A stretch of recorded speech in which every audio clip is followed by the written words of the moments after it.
오늘은 기독교 윤리에 대해서 말씀을 나누도록 하겠습니다. 자, 다니엘 말씀 양육 벌써 35강, 6강, 7강 이제 점점점 끝나갑니다. 기독교 윤리는 도대체 무엇인가? 우리가 일반적으로 알고 있는 윤리라고 하는 것은요, 에틱이라고 하는 단어를 쓰죠. 이제 이 말은 원래 헬라어 에소스라고 하는 단어에서 유래가 되었습니다.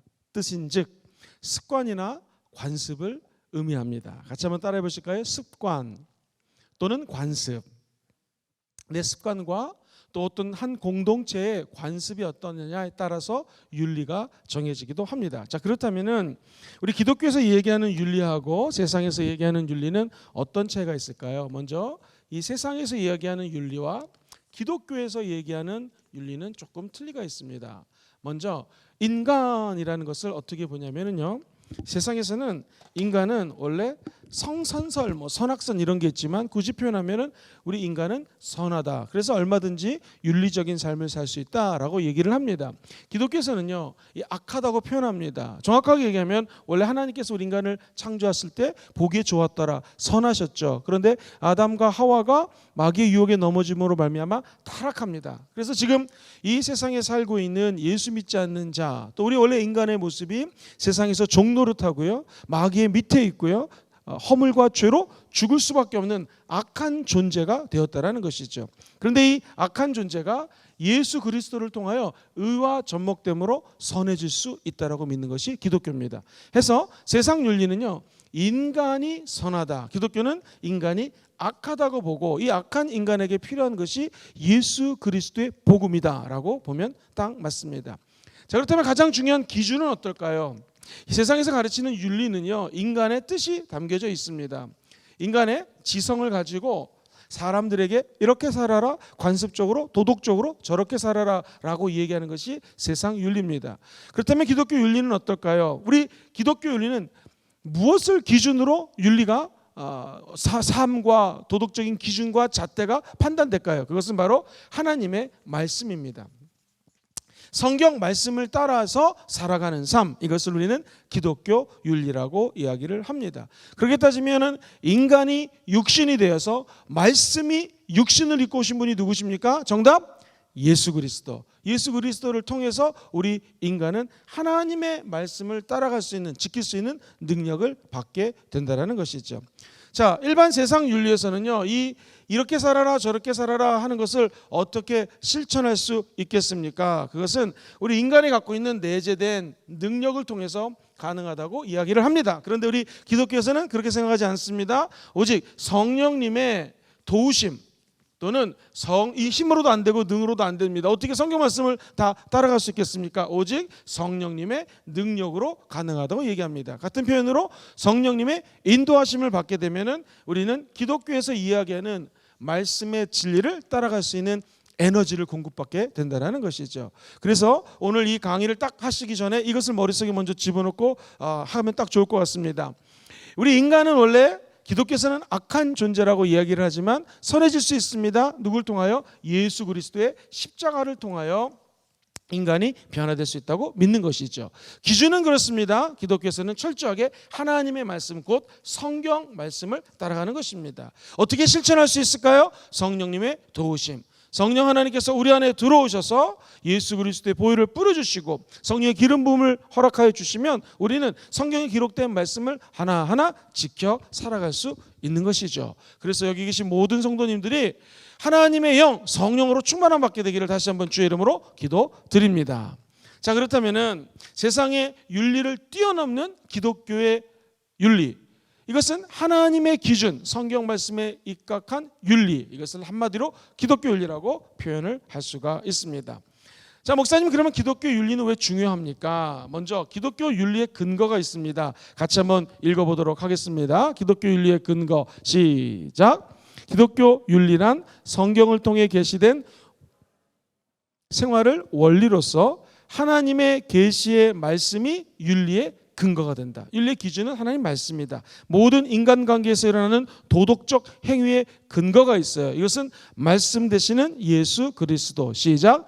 말씀이 되시는 예수 그리스도, 예수님을 통해서 우리는 세상 사람들과의 인간관계를 맺게 된다는 것입니다. 예를 들면 요한복음 1장 1절 말씀으로 오신 예수 그리스도를 이렇게 말씀합니다. 시작.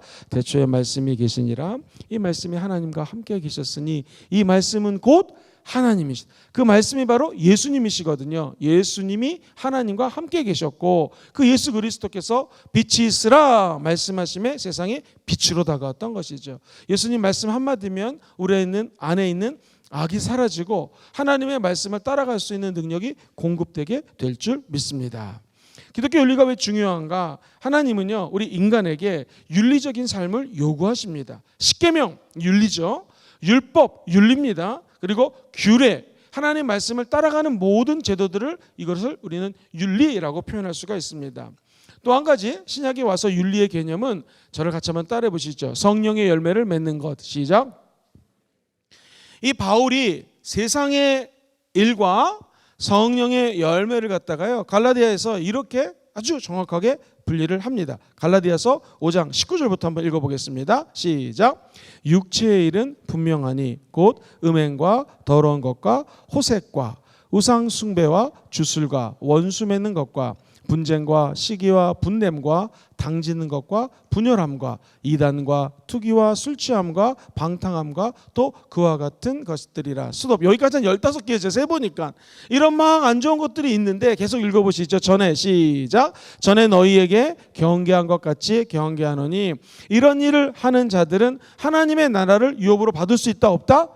받지 못할 것이요. 22절부터 한번 읽어보겠습니다. 시작. 오직 성령의 열매는 희락과 화평과 오래 참음과 자비와 양성과 충성과 온유와 절제. 한 번 더 읽어보겠습니다. 22절부터 시작. 오직 성령의 열매는 사랑과 희락과 화평과 오래 참음과 자비와 양성과 충성과 온유와 절제니 이와 같은 법을 금지할 법이 있다 없다? 없다라는 거예요. 그러니까 성령 하나님 안에 있으면은요, 이 모든 것들이 성령 안에서 이루어짐으로 우리는 하나님의 말씀을 따라갈 수가 있고, 다른 표현으로 성령의 열매를 맺을 수 있다 없다? 있게 된다라는 것입니다. 자, 그렇다면은 기독교 윤리의 특징이 있습니다. 기독교 윤리의 특성은요 아주 재밌는데요. 우리가 이 땅을 살아가면서 하나님 말씀을 지키는 것이 여간 어렵습니다. 그래서 우리 설교학을 공부한 사람들은요, 수많은 믿음의 선배 목사님들이 이런 얘기를 했습니다. 한 손에는 성경을, 다른 한 손에는 신문을.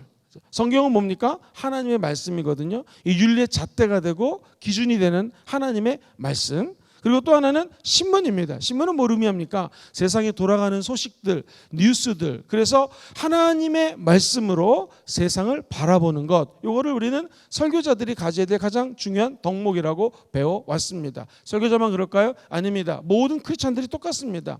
한 손에 성경을 들고 또 다른 한 손에는요 세상에 돌아가는 이야기들을 알아야 됩니다. 아마 오늘날 청소년이나 젊은 세대에게는 이렇게 표현할 수 있을 것 같아요. 한 손에는 스마트폰을, 다른 한 손에도 스마트폰을. 왜 그럴까요? 성경 말씀이 다 스마트폰 안에 있습니다. 세상 뉴스도 다 스마트폰 안에 봅니다. 핵심은 무엇입니까? 스마트폰으로 보던 진짜 하나님의 말씀을 읽든 간에 하나님의 말씀이 내 안에 가장 중요한 윤리적 잣대 기준이 돼야 되고요.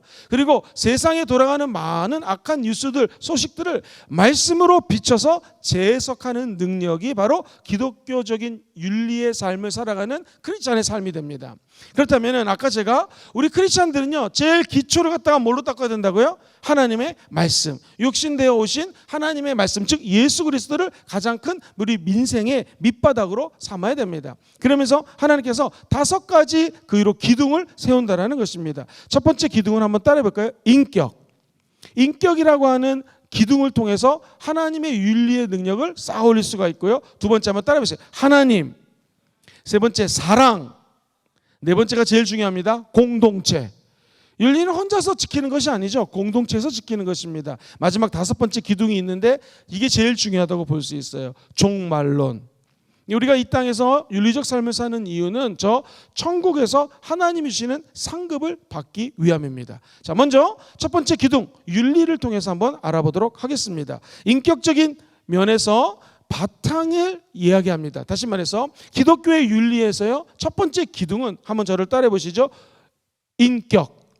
인격은 무엇입니까? 지정의를 갖고 있는 것이 인격입니다. 우리 예수님은 지정의를 갖고 있어요. 기독교 윤리는 무엇인가? 하나님의 인격적인 형상을 통해서 인간이 창조되었다. 그렇다면 그 인간이 하나님의 말씀을 첫 번째 한번 따라 보시죠. 알고 기뻐하며 행하는 것. 하는 게 무엇입니까? 지식이죠. 기뻐하는 게 뭐예요? 하나님의 말씀을 감동을 받고 기뻐한다. 이 감정입니다. 세 번째, 의지적인 결단을 내리고 말씀대로 사는 것을 우리는 의지라고 표현합니다. 다시 말해서 인격이라고 하는 것은요, 하나님이 지정의, 생각이 있으시고 감정이 있으시고 의지가 있으시듯이 우리 인간도 하나님의 율법, 하나님의 말씀을 따라가려면은 하나님이 주시는 말씀에 대한 암, 그리고 그것을 내 가슴속에 감동으로 받아들여야 되고요. 결단하고 내가 이 말씀대로 살아가리라 라는 의지적인 행동력이 있을 때 이 말씀을 따라갈 수 있다는 것입니다. 그래서 기독교 윤리는 하나님의 인격을 소유한 인간이, 한번 저를 따라 보시죠. 과거의 죄를 깨닫고 현재의 죄를 통해 자복하며, 세 번째, 미래의 희망을 가져오게 하는 의지적인 윤리다. 아주 간단합니다.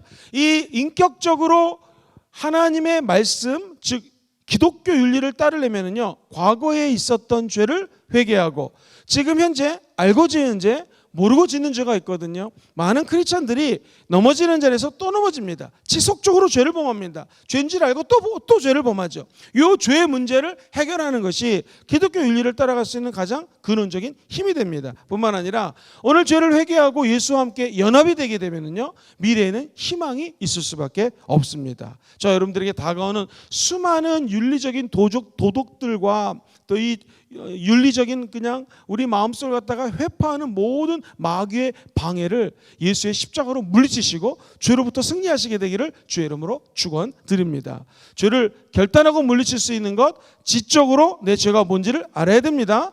감정적으로 주님 잘못했습니다, 용서해 주세요 라고 우리 인격적으로 회개를 해야 됩니다. 뿐만 아니라 주님 내가 결단합니다, 이 죄를 더 이상 짓지 않겠습니다 라는 지정이, 인격적인 결단이 있을 때에 하나님의 윤리, 기독교 윤리를 따라갈 수 있다는 것입니다.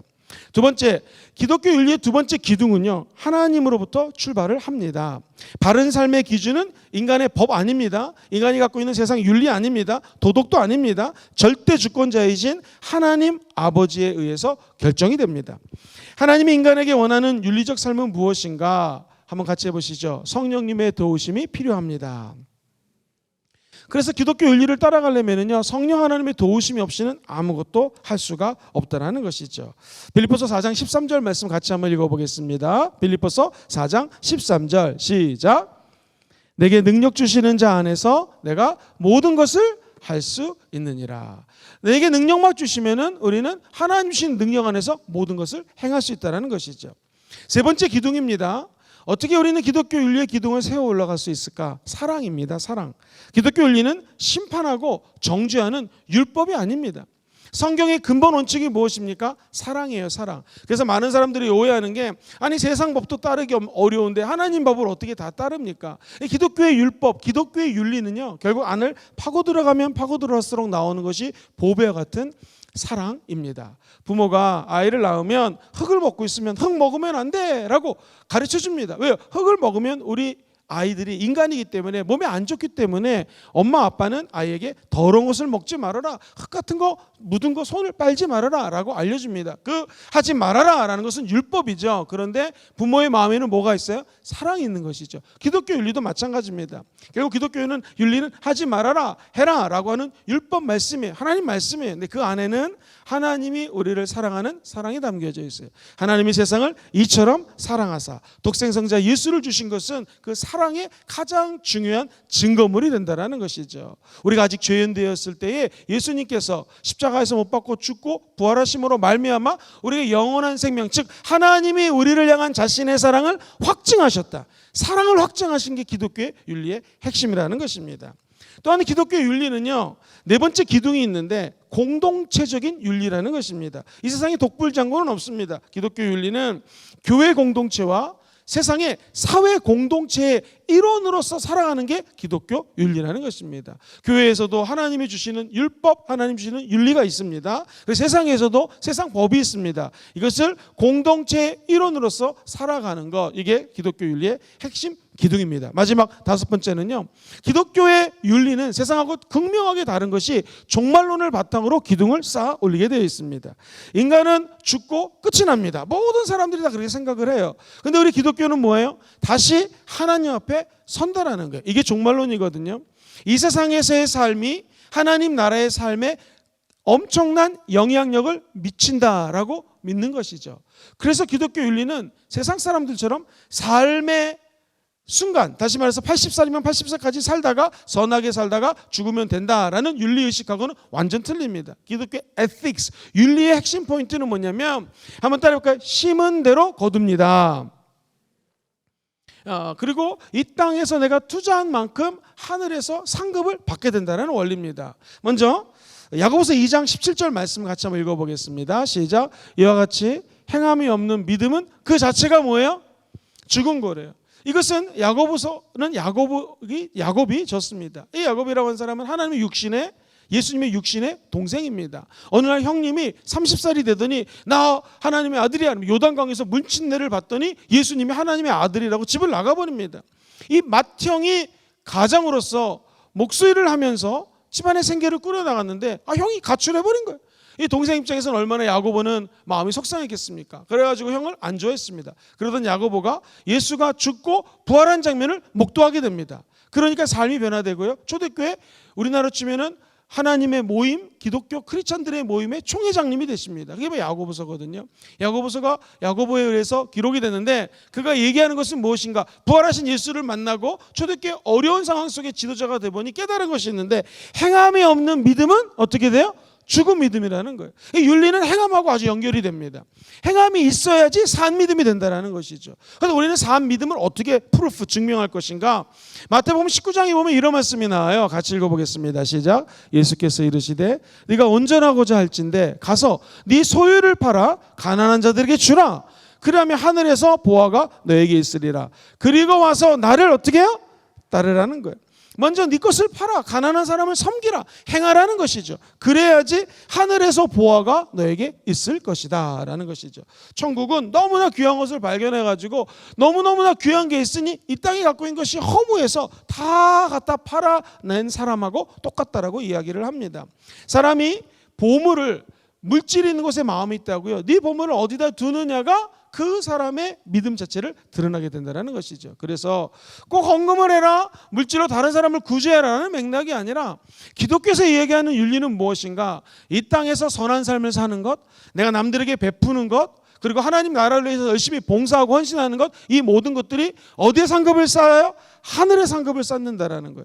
조마는 것이 없고 도둑질할 수 없는 것, 그것이 바로 이 하늘의 상급 쌓는 기독교의 윤리의 다섯 번째 기둥이라는 것이죠. 그래서 기독교 윤리는 어렵게 얘기하면 종말론적인 관점에서 기독교 윤리의 근간을 이룬다라고 표현하고요. 쉽게 얘기하면요, 천국의 상급을 바라보면서 이 땅에서 하나님 말씀을 지키는 삶, 이것이 기독교라고 이야기를 할 수가 있습니다.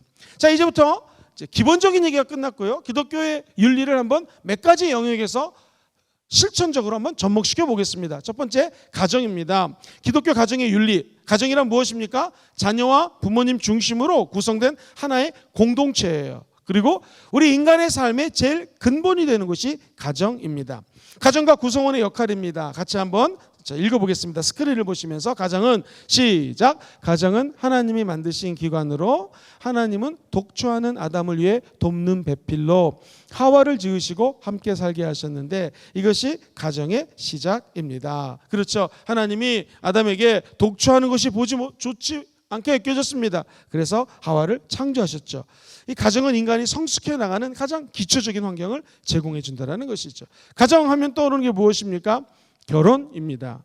결혼에 대해서 같이 한번 스크린을 보시면서 읽어보도록 하겠습니다. 가정의 출발은 시작. 가정의 출발은 결혼인데 하나님은 결혼 제도를 통해 인류가 생육하고 번성하게 하셨다. 창세기 21장 27절에 보면은요, 하나님이 자기 형상 하나님의 형상대로 사람을 창조하시되 남자와 여자를 창조하시고, 같이 읽어보죠. 시작. 하나님이 그들에게 복을 주시며 하나님이 그들에게 이르시되 생육하고 번성하여 땅에 충만하라, 땅을 정복하라, 바다의 물고기와 하늘의 새와 땅에 움직이는 모든 생물을 다스리라 하신지라.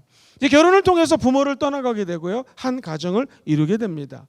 이 결혼은 하나님의 일반적인 뜻입니다. 하나님이 아주 특별한 사람들에게 결혼하지 않는 은사를 줬어요. 싱글, 독신의 은사를 줬습니다. 예를 들면 마태복음 19장 12절에 보니 어머니의 태로부터 난 고자도 있고 사람이 만든 고자도 있고 천국을 위하여 스스로 된 고자도 있도다. 이 말을 받을 만한 자는 받을지어다. 결혼 안 해도 되는 사람들이 있다는 것이죠. 사도 바울이 대표적인 케이스예요. 고린도전서 7장 8절에 보면 내가 결혼하지 아니한 자들과 과부들에게 이르노니 나와 같이 그냥 지내는 것이 좋으니라. 그렇죠. 그러나 독신의 은사는 아주 특별한 케이스고요. 대부분의 사람들은 일부 1초의 원칙을 따라가게 됩니다. 정신적, 육체적 결합이 바람직하다는 것이죠. 마태복음 19장 5절 말씀 읽어볼게요. 시작. 말씀하시기를 그들이 사람이 그 부모를 떠나서 아내에게 합하여 그 둘이 한 몸이 될지니라. 두 사람이 한 몸이 되는 것, 이것이 결혼입니다.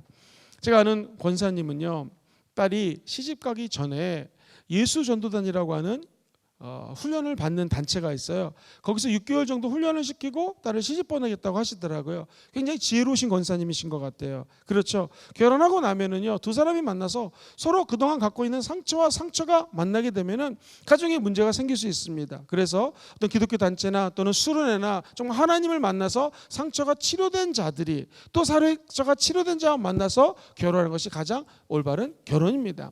한 번은 제가 이런 간증을 들은 적이 있습니다. 어떤 자매가 부모님이 안 믿어가지고 예수 믿는 가정에 시집가는 게 소원이었습니다. 너무 좋죠. 근데 정말 기도를 우리가 많이 해야 됩니다. 미국에서 어떤 장로님이 오셨는데 이 자매가 아들에게 정말 이렇게 소개시켜주기 딱 마음에 드는 거예요. 그래서 장로님이 너무나 정말 믿음이 좋고 점잖은 분이시기 때문에 이 장로님만 보고 미국의 이민 간 형제랑 결혼을 하기로 마음을 먹습니다. 그리고 실제로 만나보지도 못하고 결로 만나보지도 못하고 바로 결혼해서 신혼여행을 갔어요. 그런데 남편이 집에 안 들어오는 거예요. 호텔에 안 들어오는 거예요. 너무나 피곤해갖고 아내가 잠을 잤는데 웬일입니까? 갑자기 얼굴이 뜨거운 거예요. 눈을 떴더니 남편이 자기 얼굴에다가 술이 완전히 취해가지고 오줌을 싸고 있는 거예요. 이 사람은 아버지는 믿음이 좋은 장로님이요 크리스찬일지 모르지만 아들은요 믿음이 없는 거예요. 그래서 우리가 자녀들을 결혼할 때, 또 우리 청년들도 많이 왔는데 청년들도 결혼할 때 제일 중요한 게 뭐냐면은요, 그 결혼할 대상자의 부모님의 믿음이 아닙니다. 그 사람이 부모를 떠나서, 그죠? 나와 함께 한 몸을 이루는 것이 결혼이기 때문에 그 나와 결혼할 당사자가 제일 중요한 거지, 그 사람 가정의 백그라운드, 물질 또는 무슨 환경 이런 것이 중요한 게 아니라는 것이죠. 결혼은 당사자와 내가 만나서 부모를 떠나 한 몸을 이루는 것이 결혼의 핵심 포인트라는 것입니다.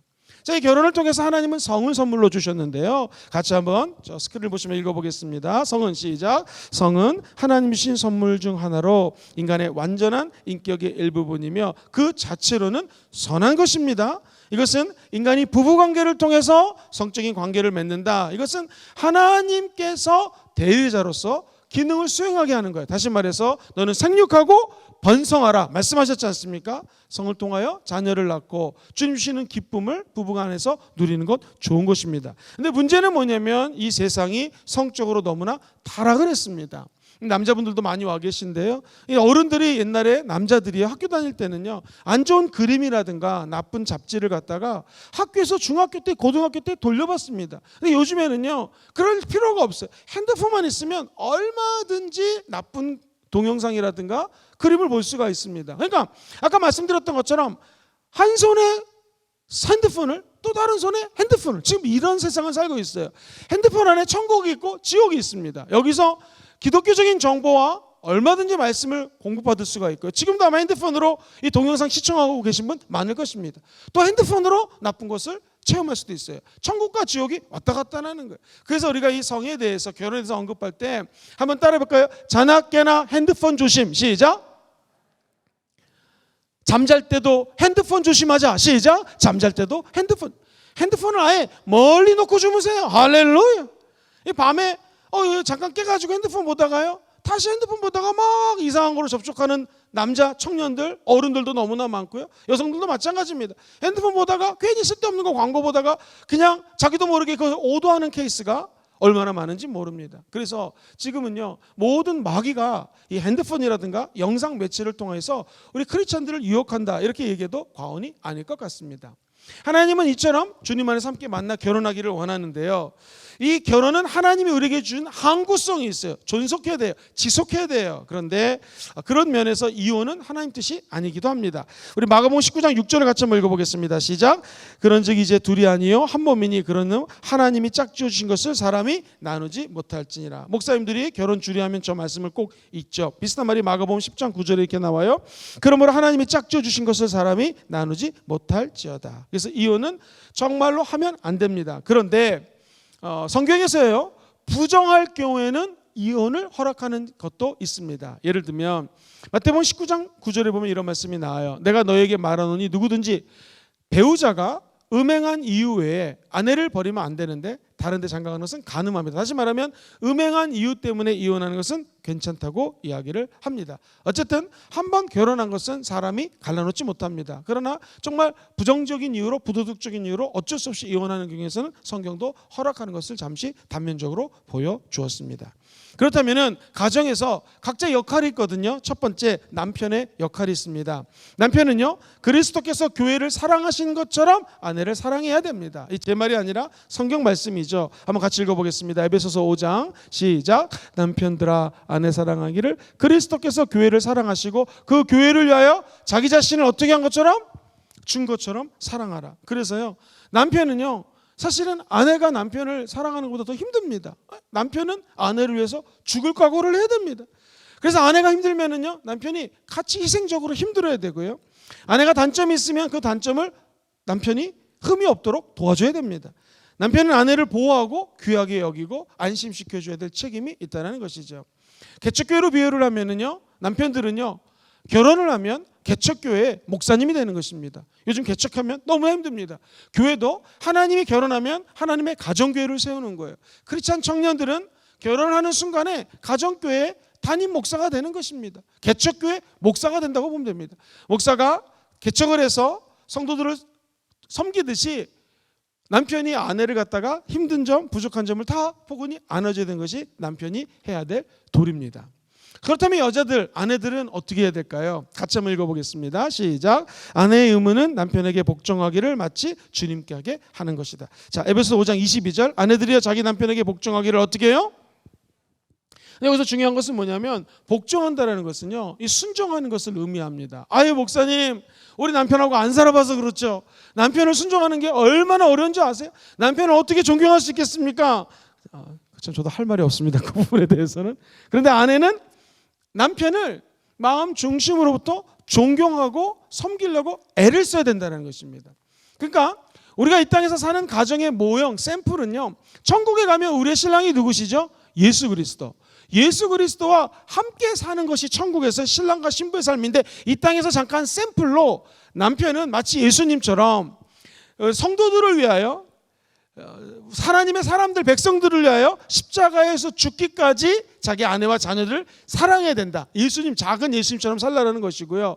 신부되는 아내들은 남편을 사랑하되 마음 깊은 곳에서 존중하려고 애를 쓰다 보면은요, 신기하게 내 남편을 섬기는 대로 남편이 그렇게 몰아가게 됩니다. 그런 가정 무지무지 많죠. 남편이 맨날 술 먹고 늦게 들어오는데 아내가 속상해서 맨날 울다가 어느 날은 주님 감사합니다, 뭐 그럼에도 불구하고 엉뚱한 집에 가지 않고 이렇게 오는 거 감사합니다, 술을 먹어도 그래도 월급 다 안 쓴 게 감사합니다, 막 기도를 했는데 남편이 놀라가지고 깼더니 막 아내가 울고 있는 거예요. 그래서 기도하는 내용을 들어보니까 자기랑 만나 결혼하는 게 감사하다라는 거예요. 이 아내가 미쳤나 하다가 저렇게 된 것은 예수님 때문이다, 나도 한번 교회 가야겠다 해가지고 교회 가는 사건들이 얼마나 많이 일어납니까? 아내가 힘이 들어도 지금 현재 남편을 감사하고 존중하다 보면 남편이 진짜로 그렇게 된다라는 것이죠. 그래서 아내는 남편의 돕는 배필로서 남편의 상처를 싸매주고 남편이 갖고 있는 문제들이 있다면 그것을 해결해 주려고 함께 기도하고, 한번 따라볼까요? 격려해야 합니다. 격려하는 것이 중요합니다. 남자들은요, 이 태어날 때부터 존경받기를 위해서 태어납니다. 그래가지고 남편에게 격려하고 존중을 해주면 남편은 진짜 그거대로 살게 되어 있습니다. 사랑하는 성도님들, 제가 또 목사님이 한번 가정 사역하는 분의 간증을 들었는데요, 남자들이 퇴근하고 집으로 갈까 술집으로 갈까 방황할 때 두 가지 이유랍니다. 집에 갔을 때 맛있는 저녁을 아내가 준비를 하면은요, 자기도 모르게 집으로 가게 된다는 거예요. 물론 요즘 코로나 때문에 술 먹을 자리도 힘들지만 집에서 아내가 반겨준다는 것이죠. 집으로 간다는 거죠. 두 번째, 술집으로 가는 사람들의 이유는 무엇인가 살펴봤더니, 술집 가면은요, 술집에서 일하는 이 접대부들이 손님이 오면요, 너무나 오빠 이러면서 막 존중을 해줍니다. 아주 존귀하게 여겨져요. 그것 때문에 남자들이 술집을 간다는 거예요. 만약 집에서 남편이 들어왔을 때 아내가 진심으로 반겨주고 그리고 존경해주고 격려해준다면 남자들은 세상으로 안 갈 확률이 높습니다. 이 강의를 듣고 있는 모든 우리 여자 성도들이, 이 남자들 특별히 코로나 시기에 참 힘든 사람들 많습니다. 많이 격려해 주시고 그리고 많이 존중해 주시기를 주님의 이름으로 부탁드립니다. 이처럼 아내와 남편의 역할이 틀려요. 부부간에는 어떨까요? 부부관계는 아까 말씀드렸던 것처럼 예수님과 교회 관계랑 똑같습니다. 남편과 아내의 관계는 머리와 몸의 관계로서 서로 동등한 지체예요. 그러나 가정의 지휘권은 성경적으로 어디에 있어요? 남편에게 있습니다. 그래서 남편은요, 가정을 대표해가지고 외부에서 다가오는 문제도 잘 해결해야 되고, 집안의 가장 중요한 일을 결정할 때 최종 결정을 남자가 해야 됩니다. 많은 목사님들이 그런 얘기를 하죠. 하와가 선악과를 따가지고 남편에게 줬을 때, 여보, 이거 하나님 말씀이 하지 말라고 그랬으니까 우리 빨리 회개합시다. 그러면 아담이 사과를 먹어서 생긴 이 목젖을 아담스 애플이라고 영어로 진짜 얘기하거든요. 이 남자가 갖고 있는 아담이 사과 먹다가 목에 걸린 이런 사건이 없었을 것입니다. 그래서 교회에서는 담임 목사가 모든 것을 책임을 져야 돼요. 그래서 사실 담임 목사가 힘든 것입니다. 가정에서 누가 책임을 져요? 아내가 아닙니다. 자녀가 아닙니다. 남편이 책임을 져야 돼요. 지도자로 남편을 세웠다는 것이죠. 그렇다면 성경적으로 가정에서 아내가 해야 될 일은 무엇입니까?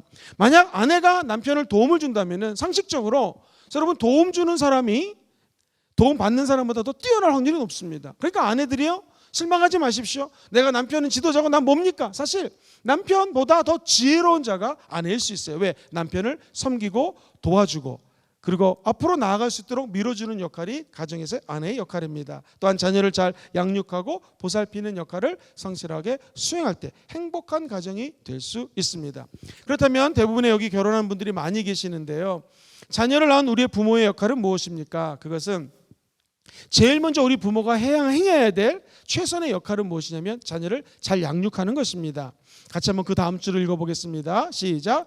부모의 자녀 양육은 어디에 기초해요? 사랑에 기초하고, 부모는 자녀를 노엽게 하지 말아야 됩니다. 자녀가 화나게 두면 안 된다는 것이죠. 제일 좋은 교육 방법은 무엇입니까? 양육할 때 같이 한번 따라해 보시죠. 삶으로 모범을 보여주는 것입니다. 아이들에게 있어서 첫 번째 교사는 우리 부모님입니다. 그러니까 부모가 삶으로 하나님의 말씀을 제대로 살아가는 것을 보여주는 것이 가장 중요합니다.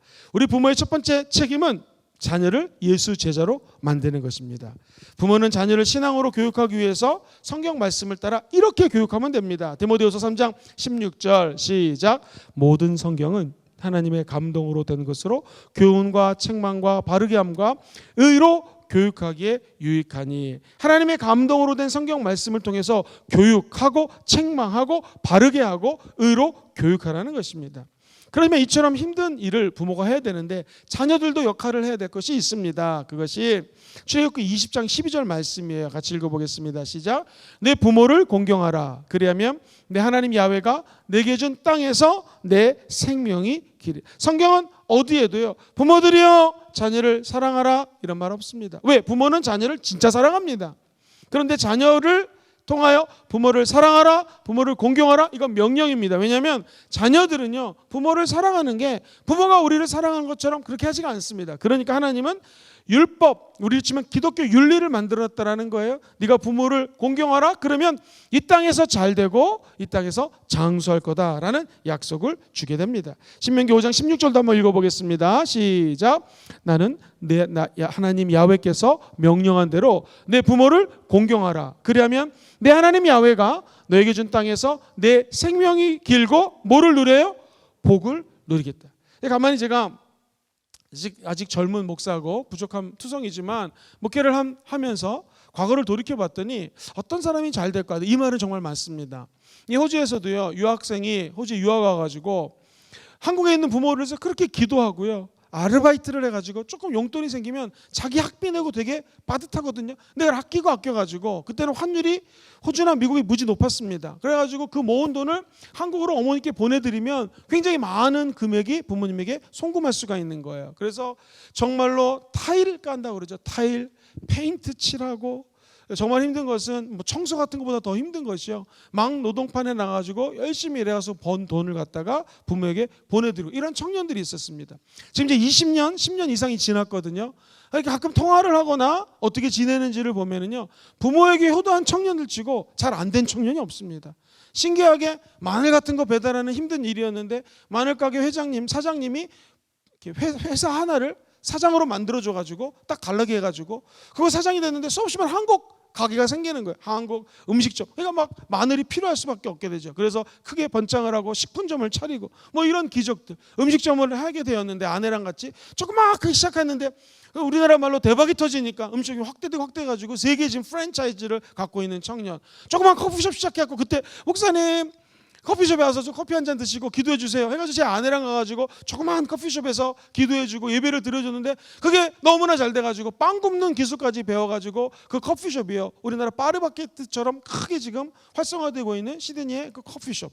이걸 종합해서 보면은요, 이 청년의 때에 결혼하기 전부터 결혼해서도 부모를 공경하는 사람들은 진짜 이 말씀이 이루어집니다. 이 땅에서 잘 되고 복을 누리고요, 장수하는 축복을 받게 될 줄 믿습니다.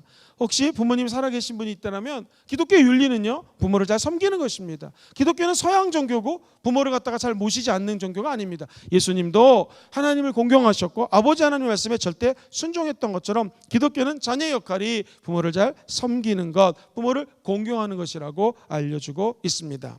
자, 그렇다면 우리 크리스찬의 가정생활은 어때야 될까요? 무엇보다도 기독교 가정은요, 건전해야 됩니다. 교회, 학교, 사회, 국가 등 같은 단체의 기초가 되는 곳이기 때문에 건강하고 무엇보다도 사랑이 충만하고 화목한 곳이 돼야 됩니다.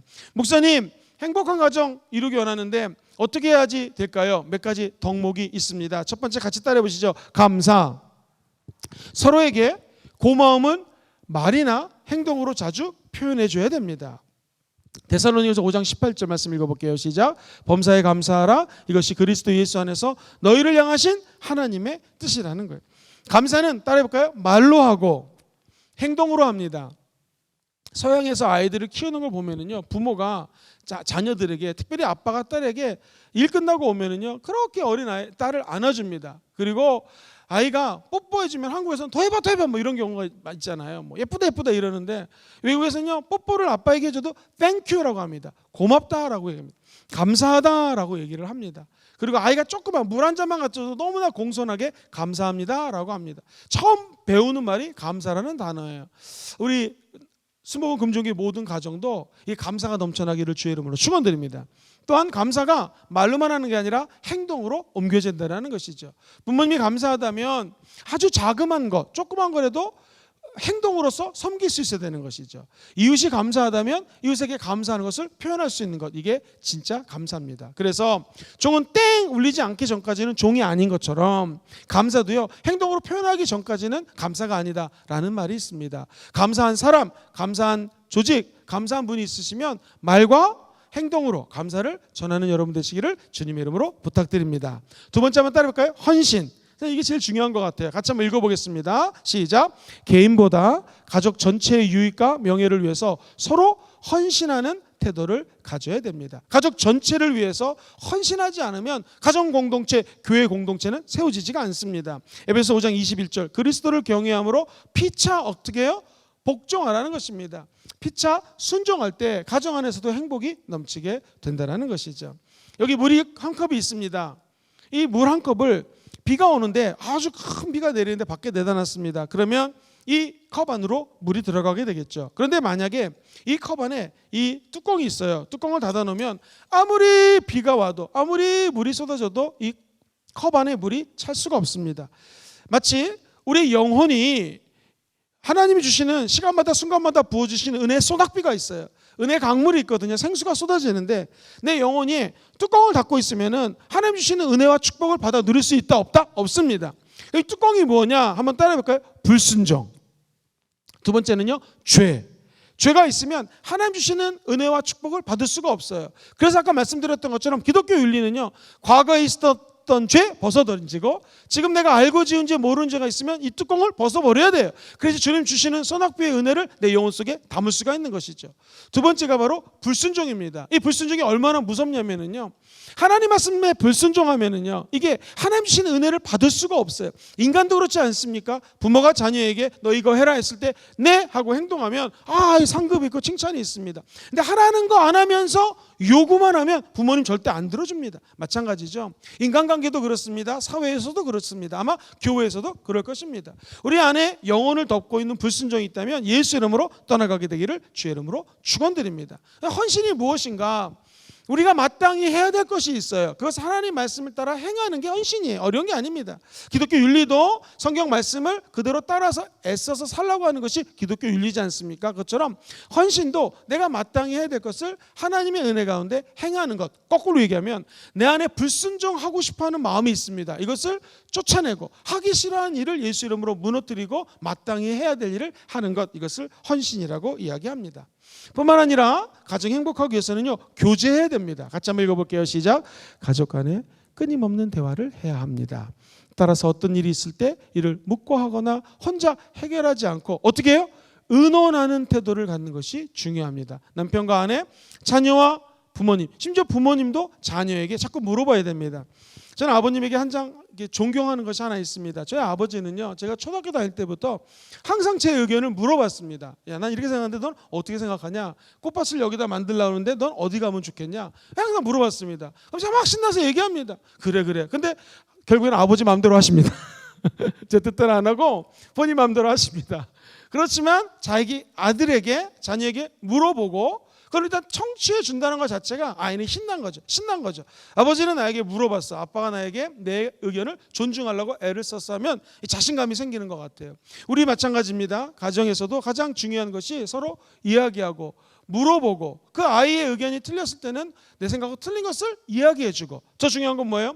성경적 관점에서, 시작, 성경적인 관점에서 어떤 게 옳은지 어떻게 결정할지를 하나하나 알려주는 것, 이게 정말 가장 좋은 교육 방법이 됩니다. 잠언서 15장 22절 같이 읽어보겠습니다. 시작.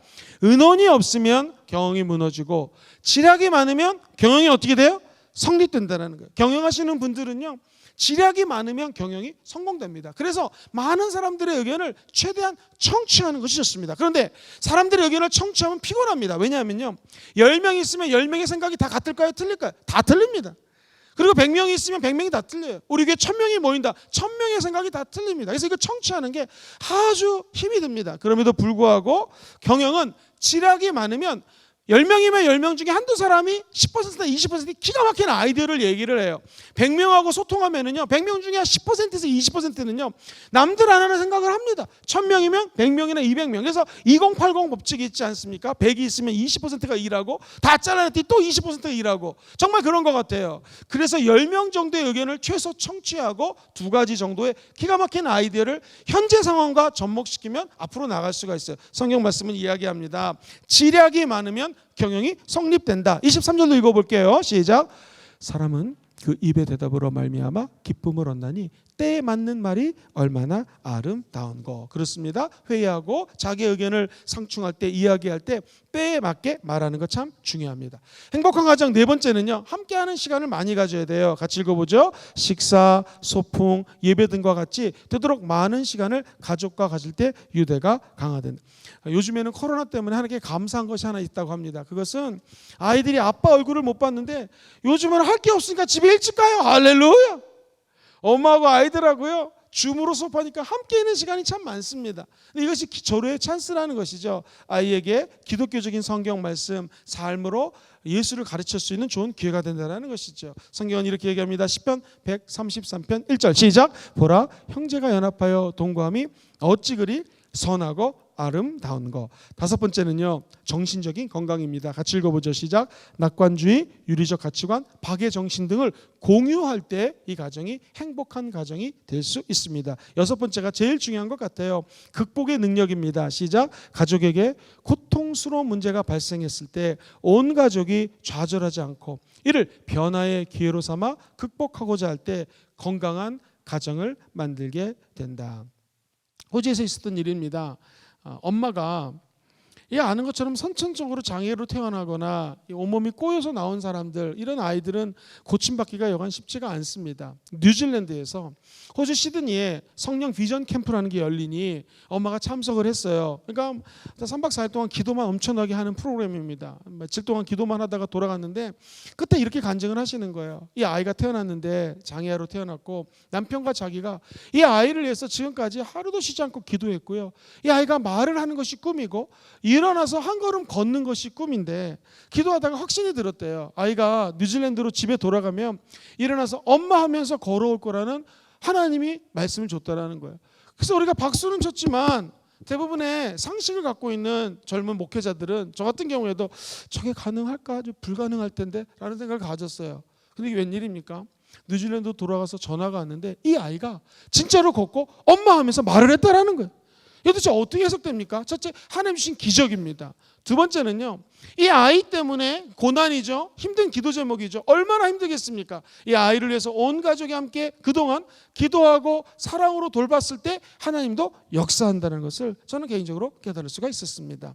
우리 순복음 금정교회도 2022년도에는요 성령의 강력한 능력을 사모하면서 이 성령 비전 캠프를 위해서 기도하고 우리 주회종들이 벌써 몇 달 전부터 준비하고 있습니다. 저는 확신합니다. 이런 기도를 통하여 하나님의 헌신과 사랑과 그리고 어려운 일이 있었을 때 함께 극복하고자 하는 노력을 하면은요 하나님도 그 공동체에 은혜와 응답과 축복을 부어주실 줄 믿습니다. 가정 공동체가 그렇다는 것이죠.